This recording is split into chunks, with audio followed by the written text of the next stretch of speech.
പെൻഡാസ് എങ്ങനെ നല്ല ഭംഗിയായി ആരോഗ്യത്തോടെ നിറച്ച് പൂക്കളോടെ വളർത്താമെന്ന് നമുക്ക് നോക്കാം. നമ്മുടെ നാട്ടിലെ മിക്കവാറും എല്ലാ നഴ്സറികളിലും പല നിറങ്ങളിലുള്ള ഹൈബ്രിഡ് പെൻഡാസ് തൈകൾ വാങ്ങാൻ കിട്ടും. എൻ്റെ വീടിൻ്റെ അടുത്തുള്ള ഒരു ചെറിയ നഴ്സറിയിൽ നിന്നാണ് ചെറിയ ചെടികൾ 60 രൂപയ്ക്കും കുറച്ചും കൂടി വളർന്നത് 100 രൂപയ്ക്കും ഞാൻ വാങ്ങിയത്. നമുക്കിവ നിലത്തോ ചെടിച്ചട്ടിയിലോ വളർത്താം. അധികം വളരാത്തത് കൊണ്ട് 10 ഇഞ്ചോ 12 ഇഞ്ചോ വലിപ്പമുള്ള ചെടിച്ചട്ടികളിൽ 2 വർഷത്തോളം നന്നായിട്ട് വളർന്നു പൂവിടും. തണ്ടുകൾ മുറിച്ച് വേരുകൾ പിടിപ്പിച്ചും പുതിയ തൈകൾ നമുക്കുണ്ടാക്കാം.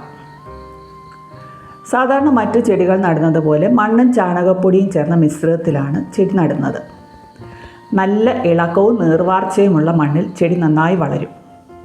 ചുവട്ടിൽ ഒട്ടും തന്നെ വെള്ളം കെട്ടി നിൽക്കാതിരിക്കാൻ ശ്രദ്ധിക്കണം. നന്നായി വെയിൽ ഇഷ്ടപ്പെടുന്ന ഒരു ചെടിയാണ് പെൻഡാസ്. കുറഞ്ഞത് 3-4 മണിക്കൂർ നേരിട്ട് വെയിലുണ്ടെങ്കിൽ ചെടി നല്ല ബുഷിയായി വളർന്ന് നിറയെ പൂവിടും.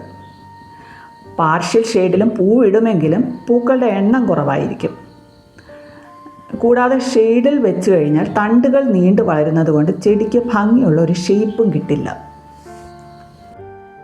മാസത്തിലൊരിക്കൽ ചാണകപ്പൊടി ചേർത്ത് ചുവടൊന്ന് ഇളക്കി കൊടുത്താൽ ചെടിക്ക് നന്നായി വളർച്ചയുണ്ടാവുകയും പൂവിടുകയും ചെയ്യും. ചെടിയിലെ ഓരോ പൂങ്കുലയും 10-12 ദിവസത്തോളം നിൽക്കും. പൂക്കൾ കൊഴിഞ്ഞു പോയി കഴിഞ്ഞാൽ ശേഷിക്കുന്ന പൂന്തണ്ട് ഈ വീഡിയോയിൽ കാണുന്നത് പോലെ ചെടിയിൽ കുറച്ച് നാൾ നിൽക്കും. ഇത് ഉണങ്ങി കൊഴിഞ്ഞു പോകാൻ കുറച്ച് സമയമെടുക്കും. അതുകൊണ്ട് ഈ ഫ്ലവർ സ്റ്റോക്സ് മുറിച്ച് കളയണം. അതിനെയാണ് ഡെഡ് ഹെഡിങ് എന്ന് പറയുന്നത്. ഡെഡ് ഹെഡിങ് ചെയ്ത് കഴിയുമ്പോൾ 2 സൈഡിൽ നിന്നും ഉള്ള മുകുളങ്ങൾ പെട്ടെന്ന് വളർന്ന് പുതിയ പൂങ്കുലകൾ ഉണ്ടാകും. ചില തണ്ടുകൾ ഇടയ്ക്ക് നീണ്ടു വളർന്നു വരും. അങ്ങനെ വളരുന്ന തണ്ടുകൾ മുറിച്ച് കളയണം. എങ്കിലേ ചെടിയുടെ ഷേപ്പ് ഭംഗിയായി നിലനിർത്താൻ പറ്റൂ. ഇങ്ങനെ കട്ട് ചെയ്ത് മാറ്റുന്ന തണ്ടുകൾ നമുക്ക് വെള്ളത്തിൽ വേര് പിടിപ്പിച്ചോ അല്ലെങ്കിൽ പോട്ടിൽ മിക്സിൽ നേരിട്ട് നട്ടോ പുതിയ ചെടികൾ ഉണ്ടാക്കാം. ഈ വീഡിയോയിൽ കണ്ടില്ലേ, ചെടി നല്ല നിറഞ്ഞ ബുഷിയായിട്ടാണ് വളരുന്നത്. അങ്ങനെ വളരുമ്പോൾ ചെടിക്കുള്ളിലേക്ക് എയർ സർക്കുലേഷൻ കുറവായിരിക്കും. അപ്പോൾ മുഞ്ഞ, മീലിബഗ് തുടങ്ങിയ കീടങ്ങളൊക്കെ ഉണ്ടാകാൻ സാധ്യതയുണ്ട്.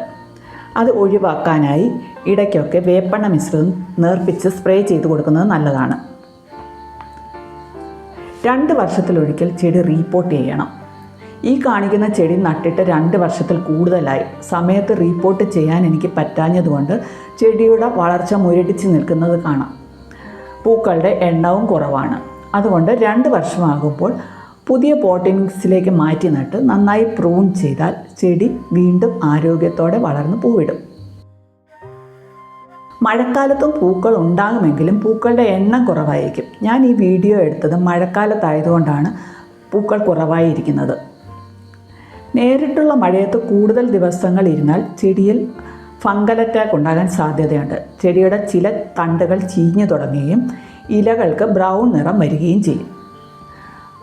ഫംഗൽ അറ്റാക്ക് ഉണ്ടായ ഭാഗങ്ങൾ മുറിച്ച് നീക്കി സാഫു പോലെ ഏതെങ്കിലും ഒരു കുമിൾനാശിനി 5 ഗ്രാം 1 ലിറ്റർ വെള്ളത്തിൽ എന്ന തോതിൽ സ്പ്രേ ചെയ്ത് ചുവട്ടിൽ ഒഴിച്ചു കൊടുക്കുന്നത് നന്നായിരിക്കും.